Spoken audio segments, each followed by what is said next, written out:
आज मैं आपको बताऊंगी एंडोमेट्रियोसिस को ठीक करने के 5 तरीके। एक बात आप अच्छे से समझ लीजिए, एंडोमेट्रियोसिस कोई ऐसी प्रॉब्लम नहीं है जिसको हम इजीली डायग्नोस कर लें और इजीली उससे छुटकारा पा जाएं। लेकिन इन 5 पॉइंटों को अगर आप अपने पीरियड के दौरान या पीरियड शुरू होने से पहले या आप अगर पीरियड स्टार्ट हुई है उसके मिड पार्ट में भी पीते हैं, इस्तेमाल करते हैं, तो मुझे पूरी उम्मीद है और विश्वास है कि एंडोमेट्रियोसिस जैसी समस्या आपको कभी उत्पन्न ही नहीं होंगी। क्या है वो 5 पॉइंट, उनके बारे में आज मैं आपके सामने डिस्कशन कर रही हूँ।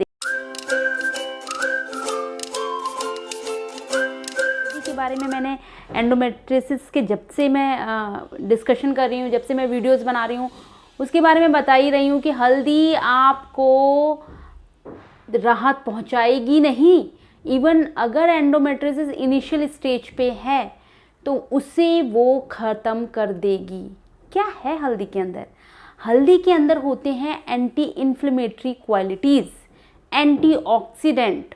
ये सारी चीज़ें मिलकर हमारे शरीर के जितने भी रोग होते हैं उनको भरने का काम करती है हल्दी। अब रोग इस तरीके से जब भरते हैं, हल्दी अगर किसी भी तरह की कोई समस्या हो तो हल्दी का इस्तेमाल करने के लिए हर कोई कहता है। इवन अगर एलोपैथी की बात करें तो डॉक्टर भी सजेस्ट करते हैं, अगर आपको कहीं चोट लगी है, गुम चोट लगी है, तो हल्दी को बोलते हैं मिल्क में डाल के, दूध में डाल के आप हल्दी का सेवन करें।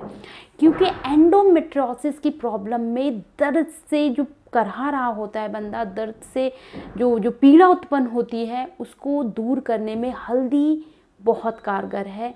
हल्दी का इस्तेमाल आप बढ़ाइए, और बढ़ाइए का सेंस ये है कि वैसे तो आप सब्जी है, जितनी भी चीज़ें बनाते हैं उसमें हल्दी की एक चुटकी भर क्वांटिटी तो डालते ही हैं, आधी चम्मच, 1 चम्मच, ये सब तो डालते ही हैं।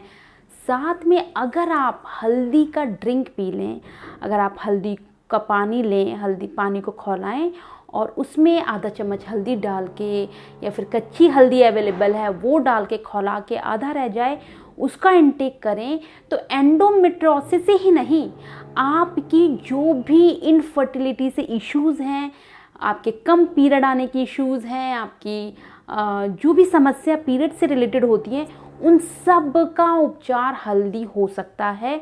लेकिन बार बार और हमेशा कहती हूँ, किसी भी काम में अगर आपने डाउट के साथ किया और एक कंसिस्टेंसी मेंटेन नहीं करी तो शायद वो उतने अच्छे रिजल्ट ना दें। आप पॉजिटिव होकर इन सभी चीज़ों का सेवन करिए, इन सभी चीज़ों को पॉजिटिविटी के साथ इंटेक करिए, तभी आपको असरदार करेंगी, तभी आपके लिए वो फ़ायदेमंद होंगी। ये बात तो हो गई हल्दी की। अब दूसरे पॉइंट की बात करें तो मैं कहूँगी शहद। देखिए, एंडोमेट्रियोसिस की जो प्रॉब्लम है उसमें बहुत ज़्यादा होता है दर्द की वजह से चीनी अगर आप चाय के साथ लेते हैं या चीनी किसी भी फॉर्म में लेते हैं, वो आपके दर्द को बढ़ा सकती है। और उसके एवज में अगर उसको स्किप करके आप शहद का इंटेक करें तो एक तो ये आपकी दर्द में राहत भी देगा, और एंडोमेट्रियोसिस से होने वाला पीरियड के दौरान जो दर्द है उसे भी ये कम करने की क्षमता रखता है हनी। बस ये इंश्योर कर लें कि हनी आपका प्योर हो, आप प्योर हनी का ही इस्तेमाल करें, चीनी ना हो, घुला हुआ कोई ऐसा लिक्विड ना हो, कुछ ऐसा कॉन्सेंट्रेट फॉर्म में कुछ भी ऐसी चीज़ नहीं होनी चाहिए जो शहद के नाम पे बेची जा रही है। ज़रूर इंश्योर करें कि वो शहद आपका प्योर हो। अब बात करते हैं तीसरे पॉइंट के। तीसरे पॉइंट में मैं कहूँगी आपका ये जो डेली हम यूज़ करते हैं चाय में, आपकी अदरक, जिंजर बहुत फ़ायदेमंद है। बार बार कह रही हूँ, जो भी चीज़ें बता रही हूँ वो एंडोमेट्रियोसिस को तो हल करेंगी, उनकी समस्या को तो दूर करेंगे ही, लेकिन साथ में पीरियड के दौरान होने वाली सारी समस्याओं को ये जड़ से ख़त्म करेंगी। जिंजर का इस्तेमाल मैं बहुत बार बता चुकी हूँ, प्रैक्टिकली आपको दिखा भी चुकी हूँ। कुछ मत करिए, जिंजर को आप सिंपल सा ग्रेट करिए या फिर उसे क्रश कर लीजिए, पानी में डालिए, खौलाइए, खूब खौलाइए, आधा पानी रह जाए आप उसको बंद कर दीजिए, छानिए। और चाहे तो इसी जिंजर के साथ आप हनी को डाइल्यूट हनी को घोल सकती हैं, हनी 1 चम्मच ले सकती हैं, या फिर आप सिनेमन यानी कि हमारी दालचीनी उसका भी चुटकी भर इसी जिंजर वाले पानी में घोलकर उसका भी इंटेक कर सकती हैं। बहुत फ़ायदेमंद है। किसमें फ़ायदेमंद है? आपके एंडोमेट्रोसिस की प्रॉब्लम के साथ साथ पीरियड की हर एक समस्या में, लेकिन कंसिस्टेंसी के साथ करें। पीरियड आने से पहले करें, पीरियड के दौरान करें, पीरियड ख़त्म होने के बाद भी 1 हफ्ता कर लें, कोई प्रॉब्लम नहीं है। लेकिन इंश्योर करें कि कभी भी कोई भी चीज़ आप ओवुलेशन डेज में नहीं करेंगे, कोई भी चीज़ ओवुलेशन डेज के दौरान गर्म चीज़ इंटेक नहीं करेंगे। इस बात का आपको हमेशा ध्यान रखना है। अब बात करते हैं चौथे पॉइंट की। बहुत बहुत बहुत इम्पॉर्टेंट है और एक सेपरेट इससे रिलेटेड मैंने वीडियो बनाया है। चाहे तो जो हम इनफर्टिलिटी मसाज जिसे कहते हैं, कैस्टर ऑयल, अरंडी का तेल गरम कीजिए, ले लीजिए, 1-2 ढक्कन ले लीजिए, गरम कीजिए, गरम करके गुनगुना रह जाए, फर्टिलिटी मसाज कीजिए एब्डोमल वाले पेल्विक एरिया में। आप चाहें तो अपने कैस्टर ऑयल में लवेंडर ऑयल को भी मिक्स कर सकती हैं। थोड़ा सा गुनगुना रह जाए, उसे गर्म करके खूब अच्छे से एब्डोमल वाले एरिया में मसाज दीजिए। पीरियड्स के दौरान करेंगी ना, एंडोमेट्रियोसिस शायद आपकी ख़त्म भी हो जाए। इतना कारगर है ये कैस्टर ऑयल और इजीली अवेलेबल है। ऐसा नहीं है कि बड़ी मुश्किल है अरंडी का तेल मिलना, इजीली अवेलेबल है। चाहे तो किसी भी ऑनलाइन साइट से मंगवा लीजिए या किसी पंसारी की शॉप पे जाइए, इजीली अवेलेबल और बहुत कॉस्टली नहीं है। आप खरीदिए और आप ज़रूर इसको इस्तेमाल कीजिए। एंडोमेट्रोसिस में गजब का असर दिखाएगा और पीरियड्स में होने वाली जितनी भी समस्याएं हैं ना, ये कैस्टर ऑयल उससे निजात दिलाएगा। मेरे विश्वास मानिए, ये सारी चीज़ें ट्राई एंड टेस्टेड हैं।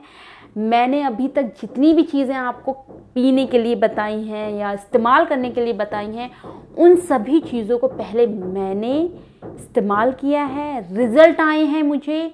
इसी भरोसे के साथ, इसी विश्वास के साथ मैं आपको बता पा रही हूँ, क्योंकि मैंने ये सारी चीज़ें खुद पर इस्तेमाल की हैं, खुद पर मैंने इसका इम्प्लीमेंटेशन कर किया है। आपके सामने जीता जागता मैं एग्जाम्पल हूँ। आप सब लोग जानते हैं मुझे पीसीओडी हो रखा था, मुझे हेरिसिटिज्म की प्रॉब्लम हो रखी थी। मैंने अपने सभी बालों को, मेरे हेयर यहाँ पे आ रखे थे और मेरे बहुत डार्कर हेयर थे, और पीसीओडी के दौरान जो भी हार्मोनल प्रॉब्लम थी वो सभी चीज़ें मैंने ठीक की हैं। इसी के लिए जब ये सारी चीज़ें जब मैंने अपने ऊपर इस्तेमाल करी और मुझे रिज़ल्ट मिले, तो मुझे लगा कि क्यों ना ये पॉजिटिविटी, ये विश्वास मैं आपके सामने भी शेयर करूं। तो इसीलिए कॉन्फिडेंस के साथ आपके सामने प्रेजेंट होकर ये सारी चीज़ें मैं बहुत डंके की चोर पे बता पाती हूं। और 5वां है आपका अलसी। जी हाँ, फ्लैक्स सीड बहुत बहुत बहुत फ़ायदेमंद है। क्या इसमें ओमेगा 3 फैटी एसिड होते हैं, इनमें लॉट्स ऑफ फाइबर होता है। मैंने हमेशा बताया है कि अगर किसी भी महिला को, हमको या हमारी जितनी भी फीमेल कैटेगरी है, अगर वो 25 ग्राम फाइबर का सेवन करती है रेगुलर पर डेज में, तो वो बहुत हद तक क्या कर सकती है, आप अपने अंडे की क्वालिटी, अपनी ओवरी के फॉलिकल्स को बहुत बूस्ट कर सकते हैं। डेली अगर 25 ग्राम या 30 ग्राम आप फाइबर का इस्तेमाल करती हैं। आप करेंगे कैसे? अब करेंगे ऐसे, या तो आप बहुत फाइबर युक्त खाना खाइए, या फिर ये जो फ्लैक्स सीड है ना, ये बहुत अच्छे होते हैं। आप रात में 1-2 चम्मच अलसी को पानी में, 1 गिलास पानी में डाल दीजिए, ये फूल जाएंगे। इनका पानी का सेवन करिए। ये एंडोमेट्रियोसिस में तो हेल्प करेंगे ही करेंगे, उसको रिमूव करने का काम करेंगे, उसमें दर्द में राहत देंगे। पीरियड्स के दौरान करिएगा, पीरियड से पहले करिएगा, और साथ ही साथ ये फ्लैक्स सीड आपके फॉलिकल्स और अंडे को भी अच्छा बनाने का काम करेंगे। तो मान के चलिए, अगर ये 5 पॉइंट आपने इस्तेमाल किए रेगुलर बेस पे, अगर आपने इन सब चीज़ों को करा, अब ठंडियों का टाइम आ रहा है, हर एक चीज़ आप बहुत ही पॉजिटिव वे में कर सकते हैं, कोई परेशानी नहीं आएगी, ना गर्मी चढ़ेगी आपको बॉडी में। जब गर्मी हो जाती है तो बहुत सी चीज़ें जो आयुर्वेद हैं हम उनका इस्तेमाल नहीं कर पाते, लेकिन अब ठंडियाँ आ रही हैं तो कोई एक्सक्यूज़ नहीं है आपके पास। आप बहुत अच्छे से इन सारी चीज़ों का इस्तेमाल कीजिए, और रिज़ल्ट अगर आए ना, रेगुलर बेस पे अगर आपने किया और रिज़ल्ट आ जाए तो प्लीज़ मुझे साथ शेयर करिएगा, कमेंट करिएगा कि ऐसा करने से आपको रिज़ल्ट मिला है। 5 में से जो भी आपके लिए इजी रहे, जो भी आपके लिए कन्वीनियंट रहे, आप उसे पिक करिए और कम से कम 1 महीना करके देखिए, रिज़ल्ट ज़रूर आएगा। बस विश्वास और एक सकारात्मक वे में करिएगा, डेली करिएगा। मुझे पूरी उम्मीद है कि आपको एंडोमेट्रोसिस के साथ साथ आप अपने अंडे भी अच्छे कर ले जाएंगी। चलिए, अगर ये जानकारी अच्छी लगी या फिर मेरे वीडियोस अच्छे लगते हैं तो सब्सक्राइब कर लीजिएगा चैनल, जो कि बिल्कुल मुफ्त है। बेल आइकॉन इसलिए प्रेस कर दीजिए क्योंकि फ्यूचर के नोटिफिकेशन आपके पास टाइम से पहुंच जाएंगे। और काम अच्छा लग रहा है तो लाइक कर दीजिएगा। इसके अलावा अगर नए हैं तो मैंने अभी जैसा बताया कि मेरे कमेंट बॉक्स में जाके देखिए, बहुत से लोग मुझसे खुश हैं, बहुत से लोग मेरे काम से खुश हैं, बहुत से लोग मुझे सजेशन देते हैं। और मैं इनफर्टिलिटी की सीरीज़ चला रही हूँ, तो ये अंतिम पड़ाव है इस सीरीज़ का। मैं चाहती हूँ कि नेक्स्ट सीरीज़ कौन सी चलाएं हम, वो आप मुझे कमेंट बॉक्स में लिख के दे दीजिएगा। वैसे मेरा मानना यह था कि बहुत सी फीमेल, बहुत सी लड़कियां, टीन एज लड़कियां, मिडिल एज की लड़कियां, इवन बहुत एज की भी लड़कियां मुझसे ये पूछ रही हैं कि मुझे हेयर सिटिज्म की बहुत ज़्यादा प्रॉब्लम है, चिन पे हेयर हैं, डार्क शेड ये हेयर यहाँ आ रहे हैं, इवन फेस के मतलब चिक पे भी उनके हेयर निकल रहे हैं, उनके बॉडी में भी बहुत हेयर आ रहे हैं। तो क्यों ना इसकी सीरीज़ चला दी जाए, क्यों ना इसको हम रिमूव करने की एक सीरीज़ चलाएं और बहुत से प्रैक्टिकल वीडियोस डालें, जिससे कि जो फ़ायदा आपको कर जाए ना, वो आपके लिए रामबाण है, आप उसको इस्तेमाल करें। मेरा ये मानना है कि मैं इसकी हिरसिटिज्म की एक सीरीज़ चलाऊं। आप क्या कहते हैं? अगर जो भी आपका सजेशन है, जो भी आप बताना चाहते हैं नेक्स्ट सीरीज़ कौन सी हो, मुझे कमेंट कर दीजिएगा। मैं डेफिनेटली उस पर गौर करूँगी और आपके सजेशन को फॉलो करूँगी। नेक्स्ट वीडियो में फिर से मिलती हूँ एक नई इन्फॉर्मेशन, एक नई जानकारी के साथ। तब तक के लिए थैंक यू सो मच।